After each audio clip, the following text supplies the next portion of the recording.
Good afternoon, everyone. We are here to discuss a very interesting topic today, accelerating your e-commerce experience digitally. We have a fantastic panel today representing different parts of this exciting and rapidly changing sector. We have with us today Yash Gangwal, founder Urban Monkey in India, Jasmin Gohil, Chief Technology Officer of Sugar Cosmetics, Pankaj, Kankar, CTPO, AJIO, Fashion and Lifestyle, Reliance Retail, Ishendra Agarwal, founder at GIVA, and Charlie Russell, Senior Product Marketing Manager, Layer Zero by Limelight. Welcome, everyone. I'm glad to have you on the panel today. My name is Ravi Swarup. I'm a partner with the consulting firm Bain and Company, and I will be moderating today's discussion. The rapid development of e-commerce in India is not news to us, as I'm sure the panelists and the listeners would concur. We at Bain & Company have been partnering with our insurgent clients in shaping the sector, as well as supporting our clients who are participating in the sector to help develop winning strategies. In our recent report called How India Shops Online, the enormity of where e-commerce has already reached in India was actually displayed. We have 140 million shoppers last year, which is the third highest number of e-retail shoppers in the world, behind only China and the US. E-retail market at 40 billion US today is growing at 25% year on year, and that's likely to continue for the foreseeable future, at least the next 5 to 7 years. With this rapid rate of growth, modern trade, which has been in the country for more than 25 years, will be smaller than the e-commerce sector in 4 years from now. That's the scale of growth we're talking about. E-commerce is ubiquitous. We have about 98% of India's pin codes that actually ordered a piece of apparel last year, and 97% of pin codes actually ordered a mobile phone. That's really how widespread the e-commerce phenomena is in the country. With that having established, it's clear that winning in e-commerce is not just important, but almost existential. It's a fierce battleground, both for native countries as well as digital-first companies. User experience is an absolutely critical component of winning in e-commerce, and that's really the topic of discussion today. With that brief background, I will start with the first question. And perhaps, Ishendra, I'll point this to you, but would love for all the panelists to pitch in with their views. So while there is, Ishendra, a direct linkage between user experience and outcomes on e-commerce or transactions, there are perhaps larger implications of user experience. Could you share your views on how user experience actually impacts the brand image and perceptions that users may have about the brand itself? Sure. Thanks a lot, Ravi, for starting the discussion on user experience and the importance of it in e-commerce industry. So actually, user experience is a very important key to build a large brand in e-commerce. Because if there is no delight in user experience, no user will come back to you again and will make a purchase again, right? Because with the increase in cost of marketing, cost of acquiring new user keeps on increasing, as you scale. And if there is no repeat, then you essentially lose out on a free user.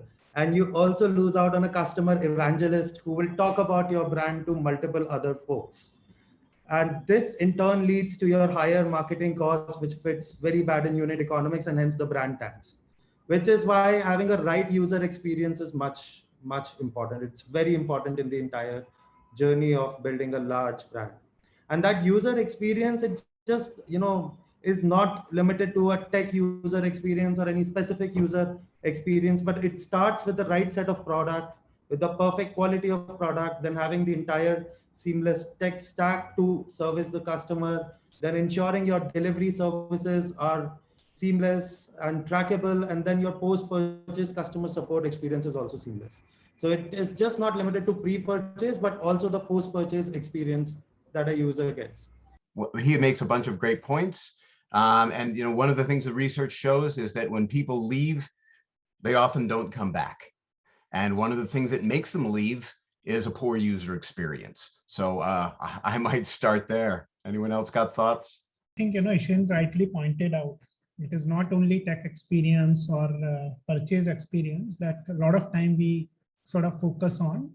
But I think the first thing is the product itself and the product quality, and then a lot of post-purchase experience, which plays a very significant role in the delight of the customer and they coming back. So I think this has to be looked holistically, as Ishendra has mentioned. So that's sort of what I would like to mention.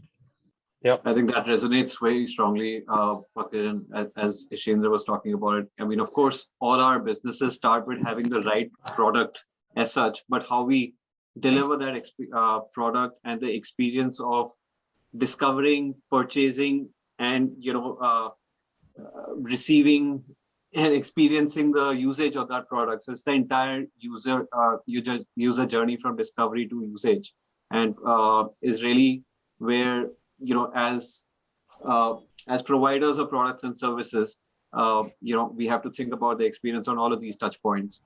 And that's really, I think, where you were going, Ishendra, with that. It's not just the tech, but the entire experience, and a lot of it would be delivered perhaps through technology, but a lot of it through the processes.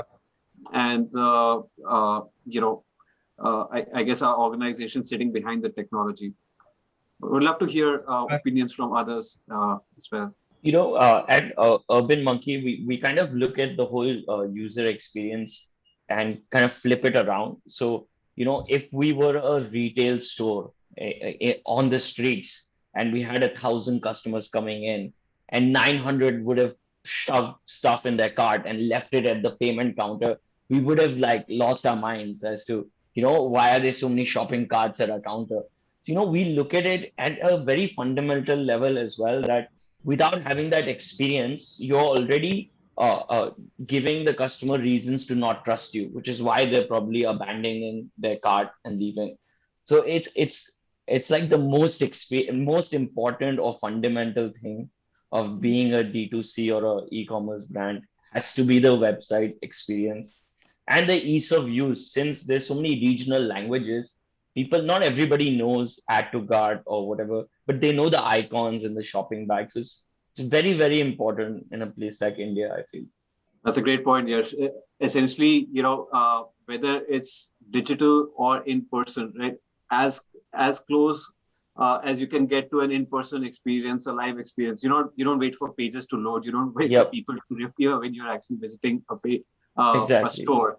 And you're not talking to animated objects. So how close can you come to a real experience on the digital world? That's a very interesting and refreshing thought. So, great. So perhaps, Yash, Jasmin, I'll ask the next question to you. We spoke about the user experience and how that's important and how you think about all the touch points. All of your businesses are deeply reliant, either fully or significantly, on e-commerce. How do you think about the key metrics, which in absolute terms or from a trend perspective, help you track and define success? Yeah, I think, I'll let Jasmin go first. Yeah, so there is a great line, which says you can't improve what you don't measure, right? So it is very important to measure. And there are key metrics which you can measure. And the most important in e-commerce business is a conversion rate, right? I mean, everything boils down to conversion rate. So conversion rate is nothing but so how many percentage of the users are making a purchase after visiting your website. So that is a conversion rate. So this is the most important thing, and there are many things, right? So so this is the bottom of the funnel. So if you go to the top of the funnel, so it is also important to drive more traffic to your website and app, right? And to drive the more traffic, again, there are multiple things. One is obviously a paid marketing, which is not beneficial in a long run because it hits your P&L, right? And there comes the SEO and the organic traffic, right? So SEO is in the app era also, it is very, very important, and which can drive significant organic traffic to your website. The other metrics that is important is also a customer lifetime value. So over a period of time, how much money that you're making from a customer.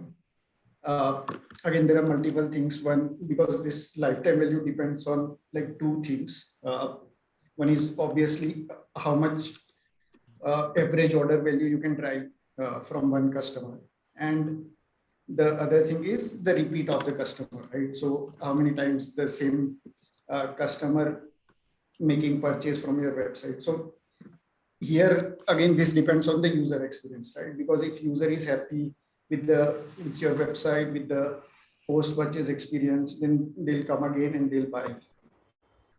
And the average order value, so you can work on average order value with the multiple things, right? So there is upsell, so you can on the cart page or various pages, you can upsell your products.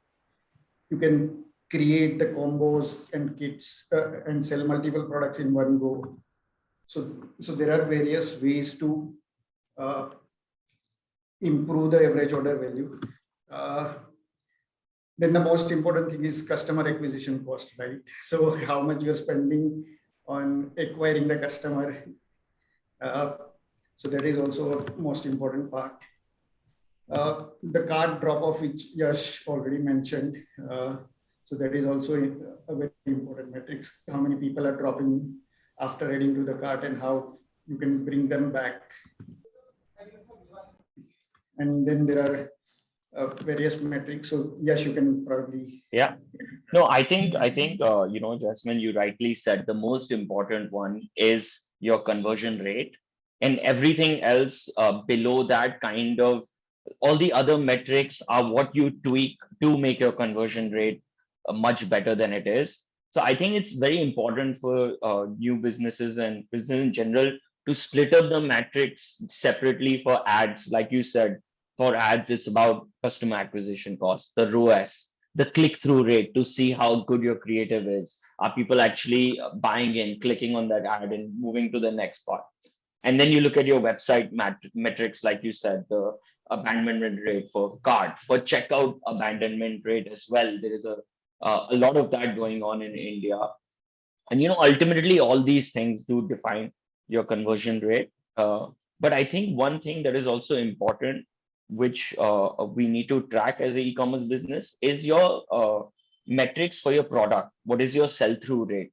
What is your turnaround time? Without those fundamentals, it does get hard to even maintain good metrics if you don't have enough products, X, Y, Z. So that's the one bit that I'd like to add. One metric that I would bring up as a good leading indicator, a leading indicator that gets in front of a lot of the other ones, is Google Core Web Vitals. Yeah. What Google Core Web Vitals does, for those of you who don't know, it's a new set of metrics by Google that measures how fast the page loads, how quickly it becomes interactive, and how stable it is as it loads. And what's amazing about Google Core Web Vitals, and what to me has changed the game, is that Google Core Web Vitals is now an SEO ranking factor. So back in the old days, if you wanted more customers, you had to buy ads. A better web experience was really only once people were already on your site. But now with Google Core Web Vitals, you can actually reduce your ad spend if you improve your Google Core Web Vitals, because that will get you a better search engine ranking. You can leapfrog your competition, and that will get you to those downstream metrics, the conversions and all that sort of stuff. The company that I work for now, Layer Zero by Limelight, helps e-commerce companies do this. We've seen some pretty tremendous results. So Google Core Web Vitals is a leading metric that I would nominate. Other thoughts? So I think one other metric that we look at is the core product, core NPS metric for a consumer. And then we try and break the overall NPS in terms of, experience on the website and then experience on the post-purchase side. And then there is a 3-month NPS that we also conduct, which is on the NPS of the product side. So this is how we try and break our funnel. Right at the time of placing the order, there is one metric that is tracked, which is the overall experience on the website. Then at the time of receiving, there is one NPS that is tracked. And then 3 months after receiving, there is one more NPS that is tracked. And all these 3 NPS have a relation, because the last one talks about the product quality. The second one, which is right after delivering, talks about the experience. First one talks about the pre-purchase experience of the consumer. So that also is, yeah. No, I think it is very comprehensively covered. I would just add, one important analysis, which is the cohort analysis. We have spoken about CAC and conversion, but I believe the real value is that when customer comes repeatedly and buy from you with increasing wallet share. And I sort of, believe that cohort analysis done on, customer. So on one hand, you have customer cohorts and segments, and then you have, monthly cohorts to see how is the repeat purchases across these different customer cohorts. I think that gives a lot of insight about what need to be improved. Very interesting perspective. I think, sorry, Yash, go ahead, please. You were saying. Yeah, no, I agree. Those. Oh, great. And I think, all of these resonated quite a bit. In fact, NPS, I've seen, companies across industries use very powerfully, and think, especially when you dig deeper into the reasons for promotion and detraction, and then actually, disaggregate the NPS into what are the few things that are actually creating, promoters, and then amplify those, and what are the reasons for detraction, and how do we actually, keep working on against those. And those are really, the process never stops, and you just keep getting better and better. So very powerful. And I think all the other metrics we've spoken about, the Google Core Web Vitals was definitely a new, interesting learning for me as well in the past few days. And the fact that the Google algorithms have always been developing, and really as people in the industry, how do we keep up with not just, knowing what the algorithms are, but also, our winning strategy with in those algorithms. So with that, perhaps it's a neat segue into the next question, maybe to you, Ishendra, but, again, happy to get views on how, therefore, do you think the quality of mobile or web experience plays a role in driving traffic, right? Once the user is on the portal, we've spoken about, conversion rates, but what's the role in driving traffic itself? Yeah. So, well, the experience on mobile versus web is quite different. Whereas companies can use mobile app as a tool to provide more personalized experience. Whereas there are some of those limitations that come when it comes to the web experience side. So if a business, which is a high repeat business, which is where you want to drive faster repeats, for there, providing a personalized, frequent experience becomes much, much important, which is where mobile app plays a very important role. Someone like grocery, someone like fashion, etc. Whereas for some of the businesses like mattresses, etc., which is where you usually make once in a year or twice in a year purchase, over there you can sort of think of having a very seamless web experience. So the way we look at both the experiences, web experience is good to start with because there is a limited investment that you have to do. You can start with a proper Shopify application, with the Shopify website, set up your product and see the quality of the product. But when you want to get into more personalized experience, which is where you want to build your loyalty program, your memberships, your rewards, personalized experience, that is where mobile app plays a very critical role. Because there are certain restrictions that a website has, which is where mobile plays a very, very important role. Also, one more area where mobile helps compared to web is in retargeting. Because when you have a website, the only channels that are available for you for retargeting is your SMS, email, WhatsApp, or your Facebook, Google retargeting. And some of these may not be able to reach your entire repeat customer base. But with the mobile application notification, you can be a lot more creative and then you can reach to a larger repeat audience as well. So, the way I would segregate is mobile is a more personalized experience, requires a bit of investment in terms of creating the stack, but you can do a lot of innovation in terms of your, notifications, etc. whereas web is slightly a general experience, which is more around the product. Very interesting perspective, Ishendra, because I very distinctly remember a time when mobile was seen as a limiting medium, right? You have limited real estate, you can't communicate much, you have to be very choiceful about, the load times and the size of images, and data, used to be at a premium. But, it's very refreshing to hear from you that actually mobile is a medium that actually creates perhaps an advantage for you to be able to personalize and retarget benefits that a web, experience does not provide. So thanks for sharing that. But look, we'd love to get more views from the panel. I think great thought. So apart from that, even for the website, right? So in today's age, even 90% of the website traffic is on the mobile device, right? So it is very important to have a great mobile experience website, which is not only a responsive version of the desktop, but you can have probably a different experience on the mobile device to have a better user experience. Would you go, Jasmin, all the way to say that mobile experience optimize that first, or? Yeah. So if you see, if I talk about Sugar, so if you see a Sugar mobile website, it is exactly the same replica of its mobile app, while we have a different desktop version. So that's how we look at it. So I'll also say there was a question about Google Core Web Vitals and who can help. Go to layerzero.co and you'll be able to find some help with that.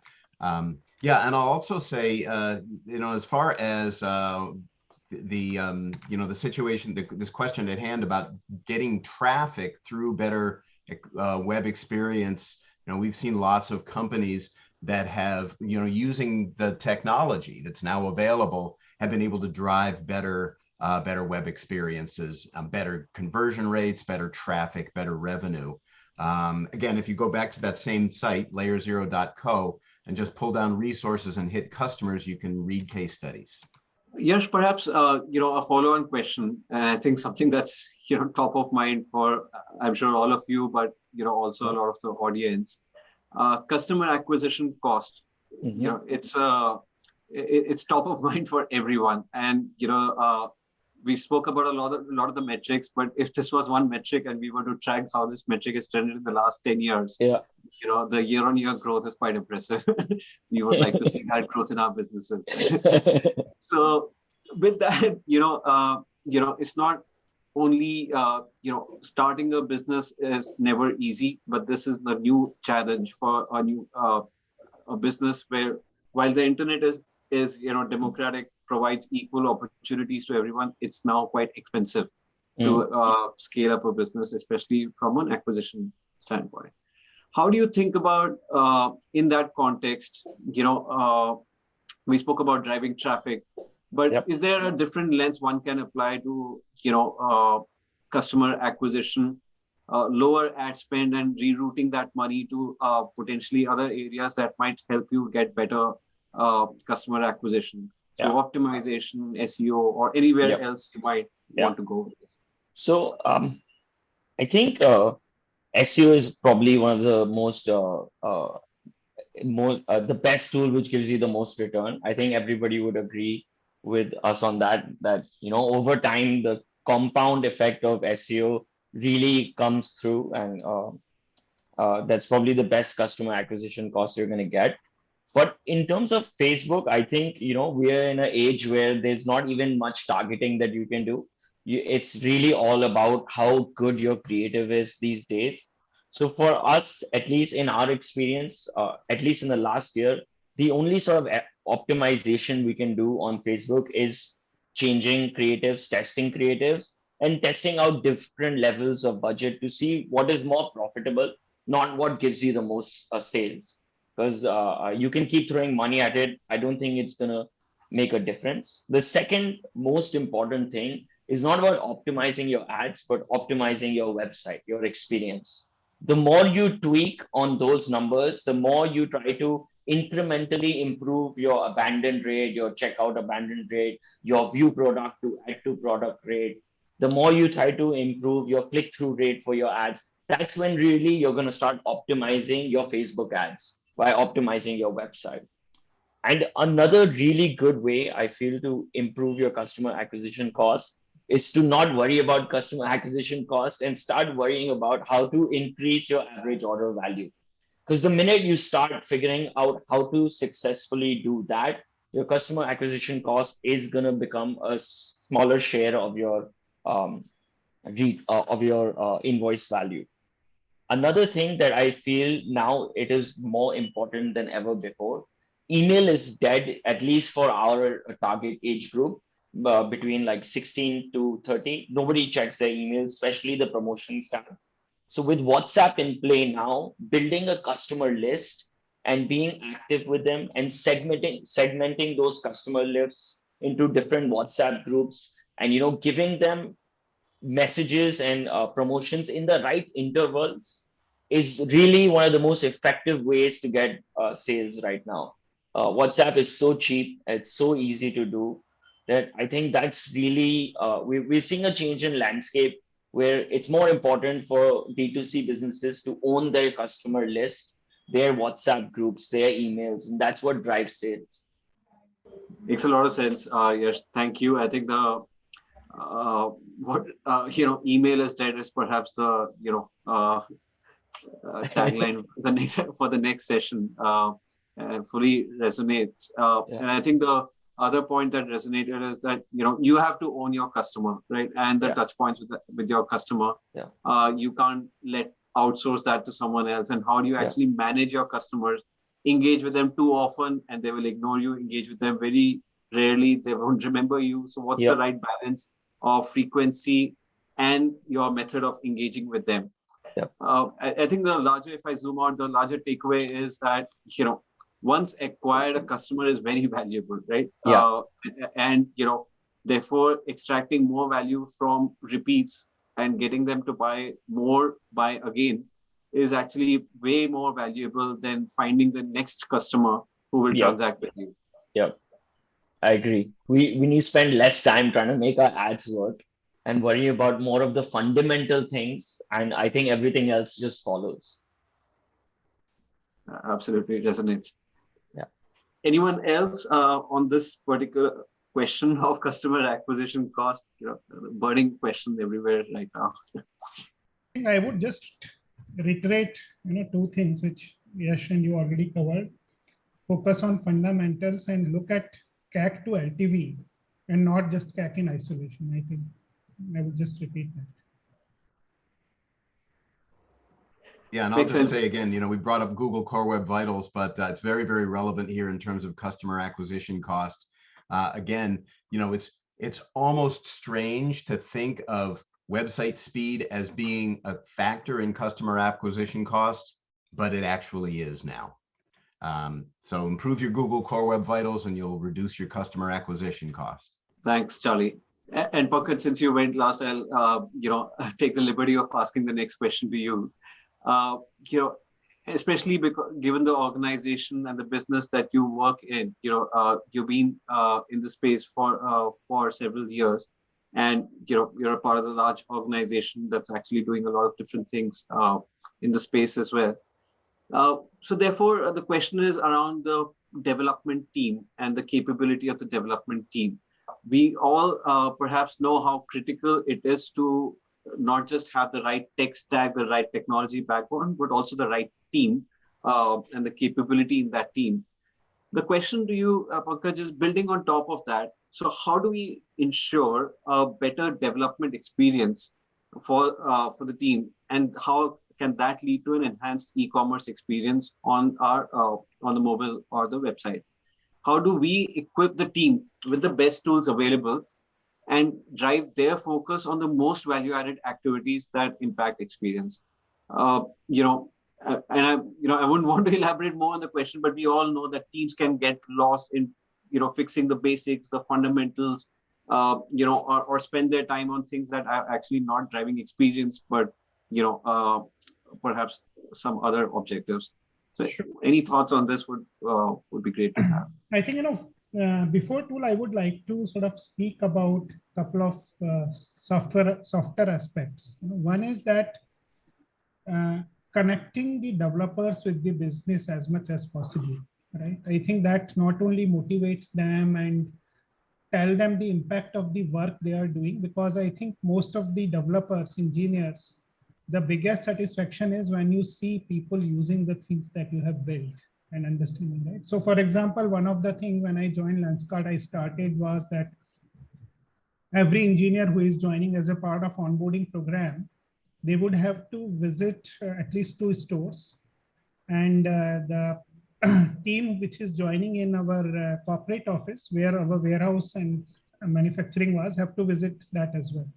And then similarly, the supply chain management team has to, some members of the team have to visit the warehouse before designing the new major feature and after launch of major feature, and same applied to the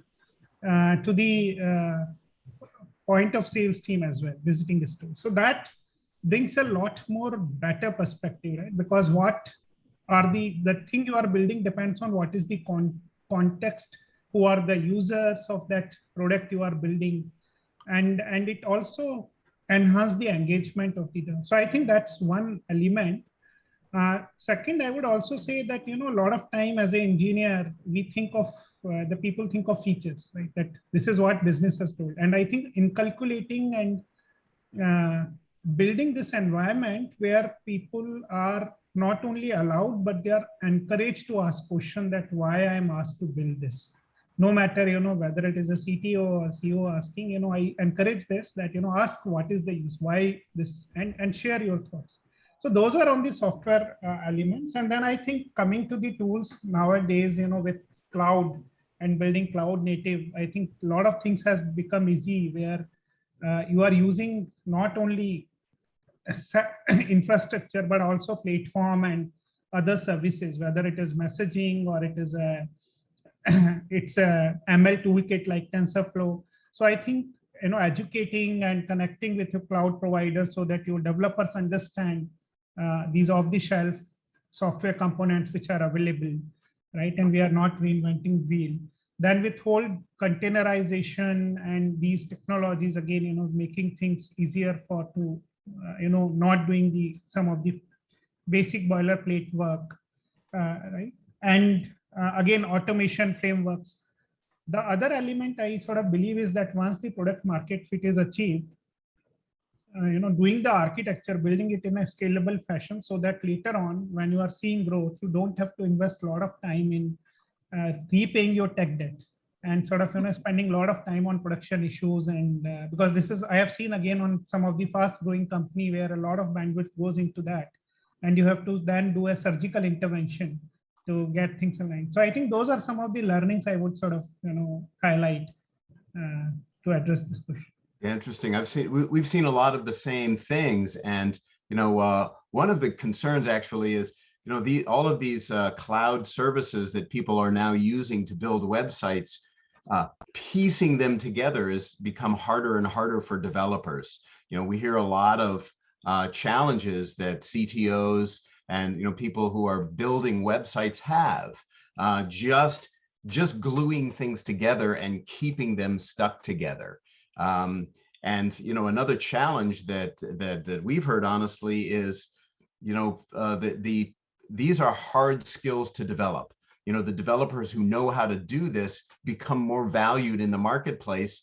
And, you know, we've heard complaints about e-commerce companies that, you know, they do the hard work of getting better at building their website and training these developers, and then somebody comes and hires the developers away and they're back, you know, those skills go away.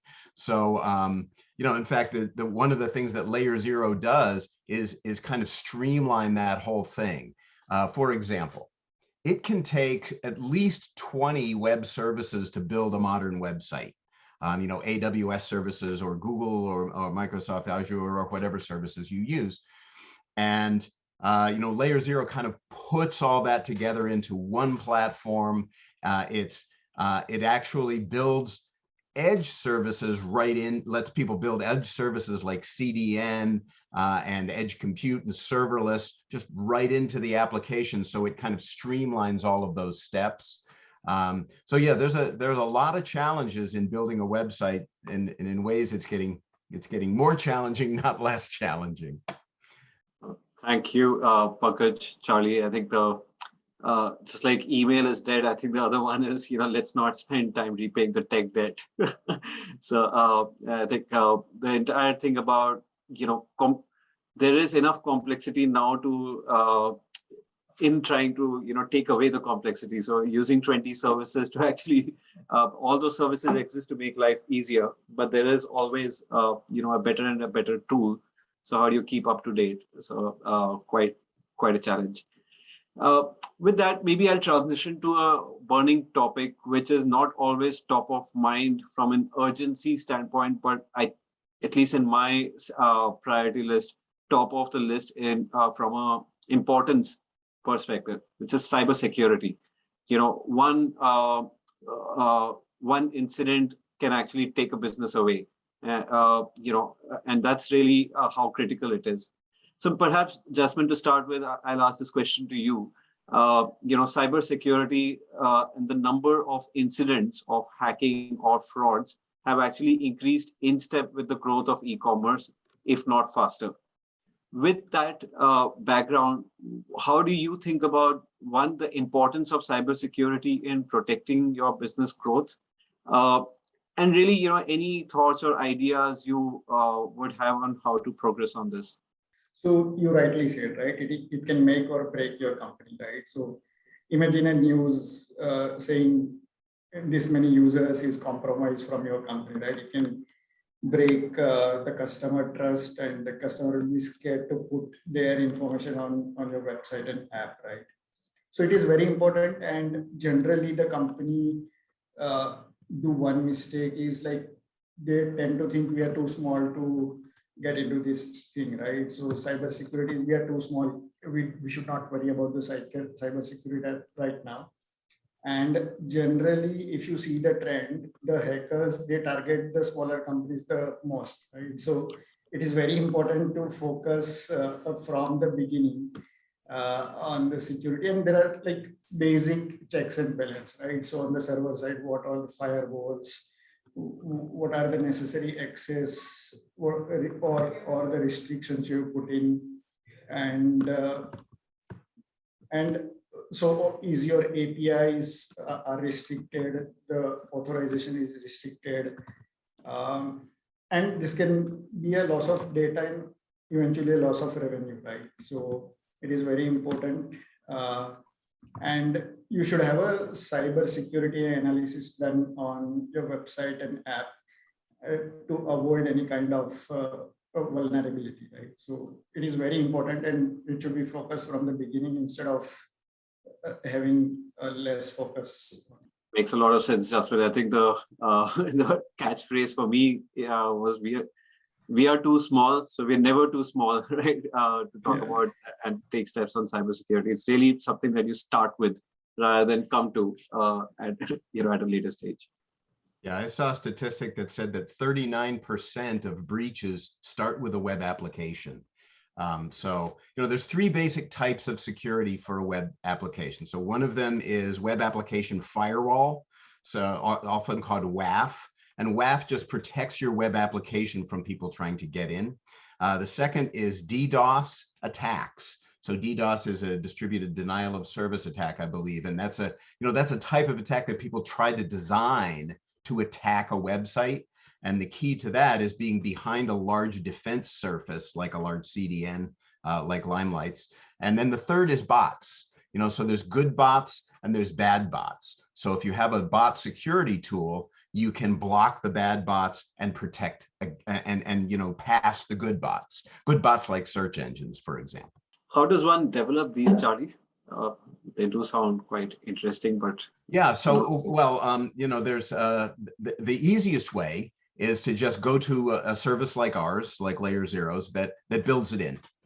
We've got a kind of a seatbelts included type of a philosophy. You go buy a car, you would just have the seatbelts included to protect you, the airbags included to protect you. And so same deal here. If you're working with a company with Layer Zero, the security suite is just already built in and, you know, easy to access. It's just from the same consoles and tools that you use to access everything else. That's very interesting. So essentially, you know, pretty much go turnkey on security as well. Focus on the product and the experience, but make sure that this the aspect of security is covered, and you don't need to develop the security methods yourself, right? That's the big takeaway. Don't ignore it, but go to the experts. It's great advice. Any other thoughts on cybersecurity else? Yeah, so I think one thing, as Charlie mentioned, and you sort of, reiterated that, for some of these protection like WAF or bot attack, don't need to reinvent the wheel. Having said that, there is also security, like data security and security in your code, and you need to be careful about. I think that's where the whole idea of making it in the beginning or shift left, that, don't do it after all the development and testing is done, but shift left and do it right from your design and development is another important element beyond these tools. Yeah, I also think it's very important to secure your Instagram and YouTube now more than ever. So a lot of these security issues, more than the website, like a bunch of our staff, like everyone keeps on getting emails of fake Instagram, click here, something has been compromised, YouTube. I think that happens more than ever now. Income, like it really makes or breaks an e-commerce brand these days. That's a great point. So it's not just the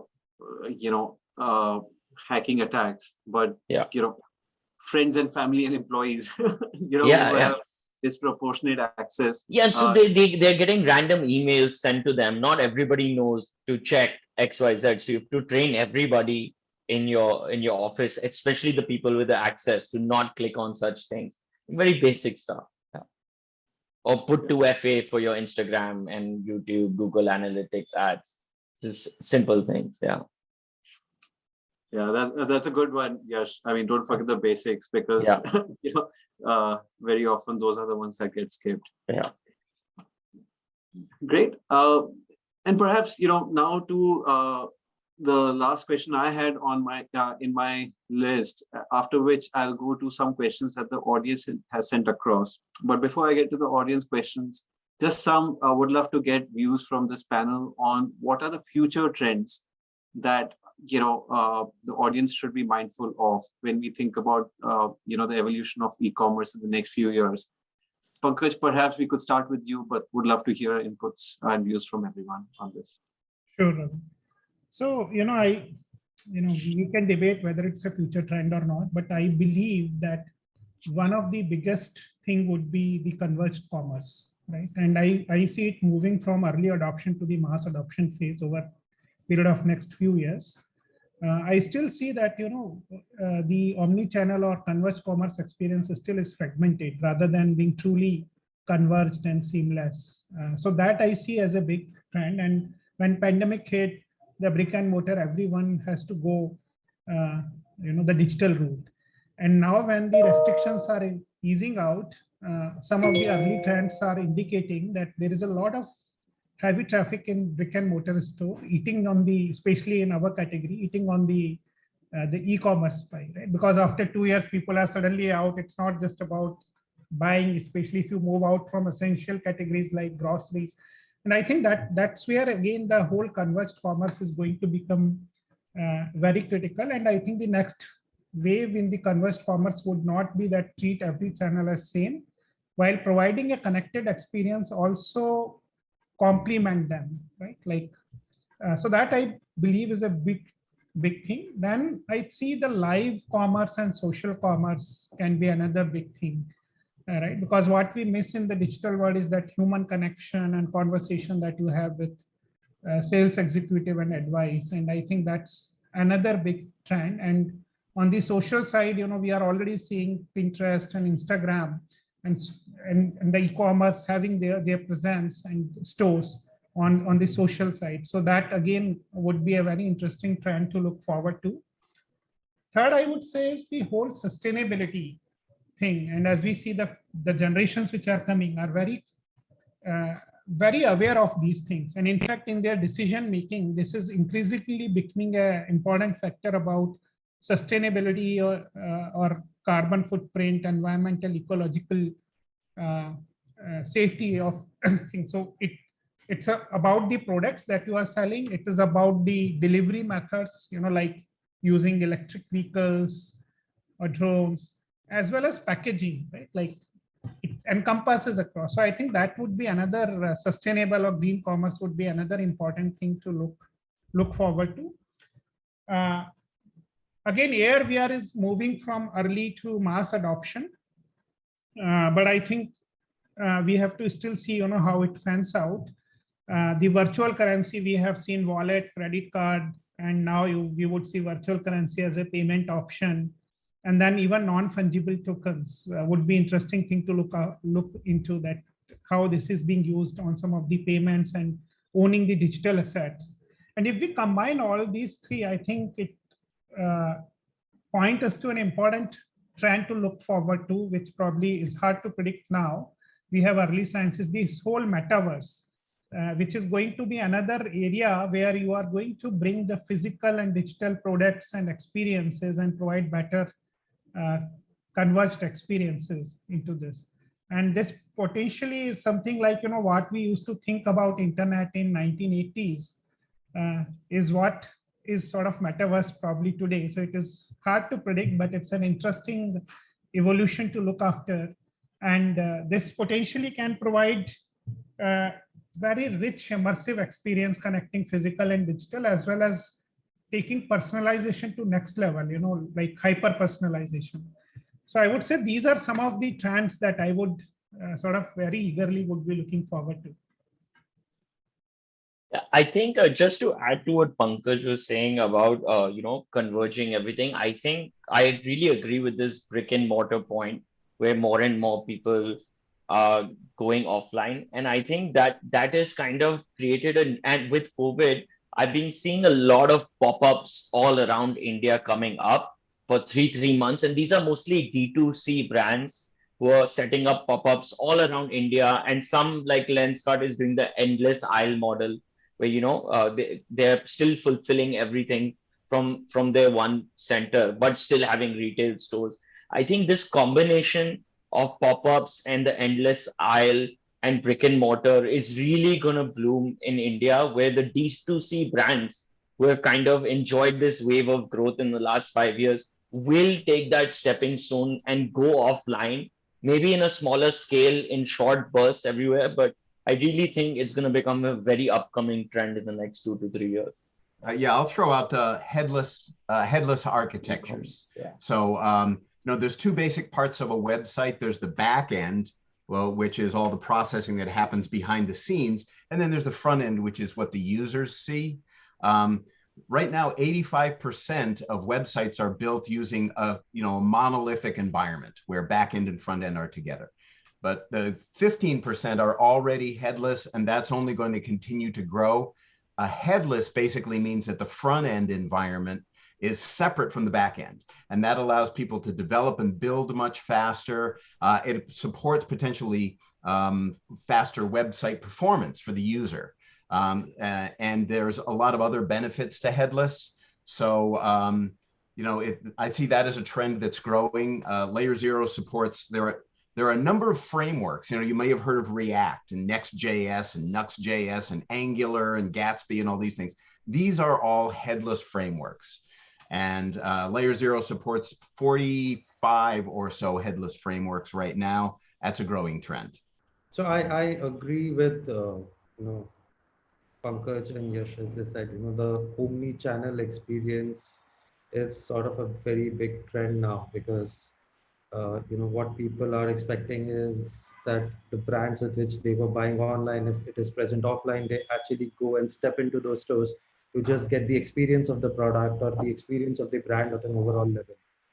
And that is one very large experience, area which is growing. In fact, there is a lot of scope of improvement in that, because if you look at the tools which are available, which integrates online and offline, there is a large amount of work that has to happen in that area.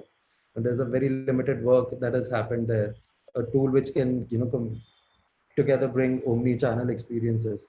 And once that also sort of matures, that will sort of help a lot brands in going towards the omni-channel. But definitely omni-channel is a very large area and a potential area where we can expect a lot of startups coming in, building tools for the companies which are large brands which are going omni-channel. Makes a lot of sense. I think a lot of this resonates, right? Ultimately, we are all humans, and there is a certain all the fantastic experience that one gets online, whether it's mobile or website, complement that with certain touch points which are physical, and then just it amplifies the impact that your product or service or proposition can provide to the consumer. And really, all the everything that Pankaj you spoke about, whether it's AR, VR, live commerce, social commerce. I mean, if I abstract it, it's really as much more human and real life that you can get. The richer and more longer lasting will be the experience. And of course, I am keenly looking out for what happens to NFTs, metaverse, virtual currency. Personal opinion, I think all of these in some shape or form will actually be instrumental and shaping how many of our customers are engaging, if not with us, then with others. So that's definitely going to be a case. So thank you. Very interesting answers. With that, there are a couple of questions that users have sent across, and I will ask them. Charlie, starting with you. There is a question, and we were talking about future trends. There's a question on blockchain. How can blockchain help in e-commerce? Okay, so I'll tell you my thoughts on it. Blockchain, first of all, blockchain is a technology about trust. And so we think of cryptocurrency as the most popular use of blockchain. And those cryptocurrencies use massive compute difficulty to make it impossible to crack. And that's how trust is built.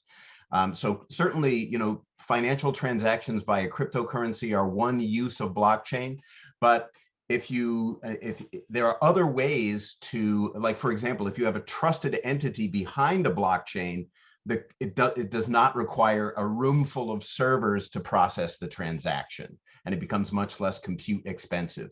So there are ways so companies may choose to employ blockchain where they become the trusted entity, or they use a bank or someone like that to be the trusted entity, and that can make the transaction cost much lower friction. But honestly, I can't wait to see what happens with blockchain. I don't know what other folks might have about blockchain.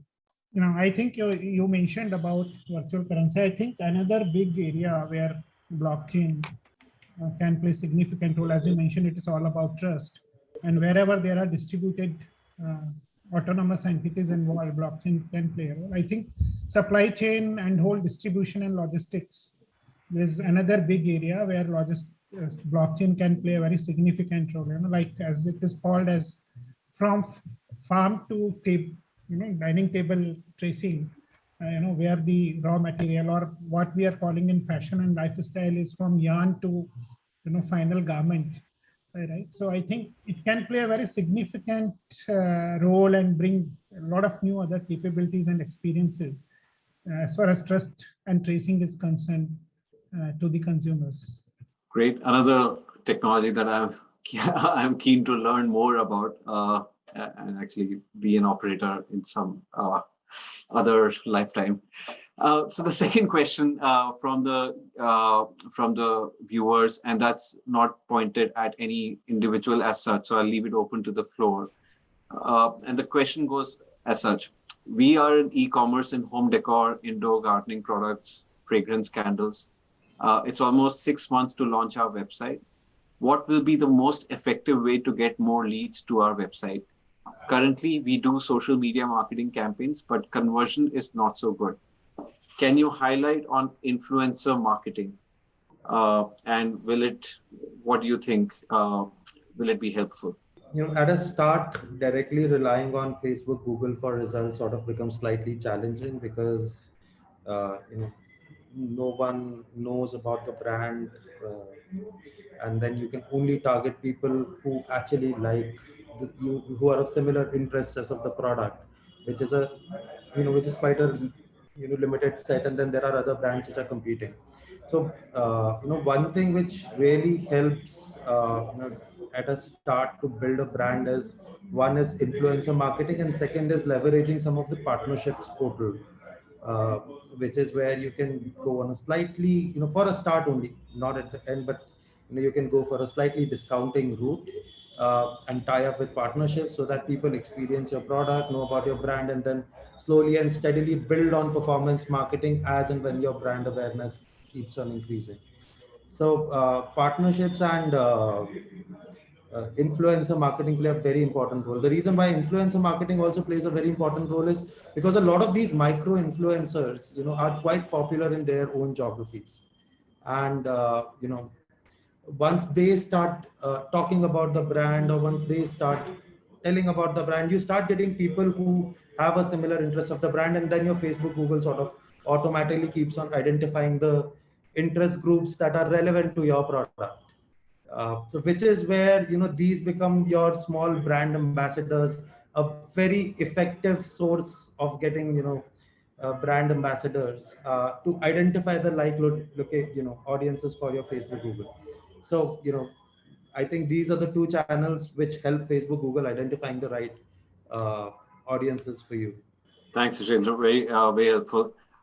Gentlemen, we are on time. We have 2 minutes left, but I do want to make sure I thank you first. So Yash, Ishendra, Pankaj, Jasmin, Charlie, it's been a fantastic conversation. I have definitely learned a few new things, and several other beliefs have gotten reinforced. I think starting with the point about customer experience, it's no user will come back if that's a negative experience. That was a very powerful statement to start our conversation, and the fact that user experience straddles all touch points, whether digital or physical. We spoke about metrics, how conversion rates, and then all the underlying metrics, whether leading, lagging, intermediate, are really going towards conversions, and the fact that Google Core Web Vitals, it's a new set of metrics. And really, it's now driving through commercial outcomes, not just, experience outcomes, and, is actually also perhaps helping in, acquisition.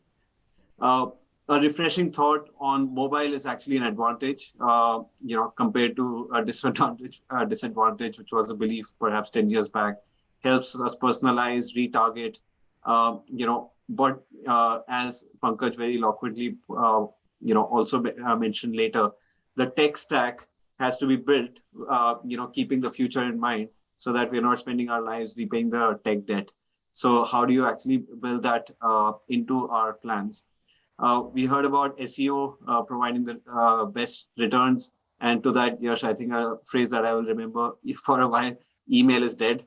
A customer once acquired just is way more valuable than a new customer, fishing for a new customer. So finding the right mediums, right intervals, and definitely not email is absolutely critical.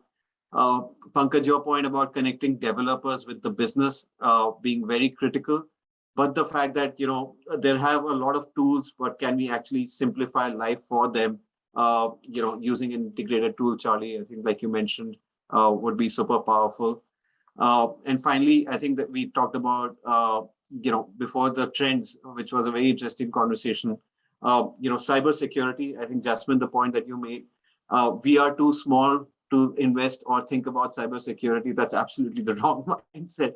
It is a day one or a day zero activity, and it's not about reinventing the tool. It's just about tapping into the right tools that already exist. It's turnkey.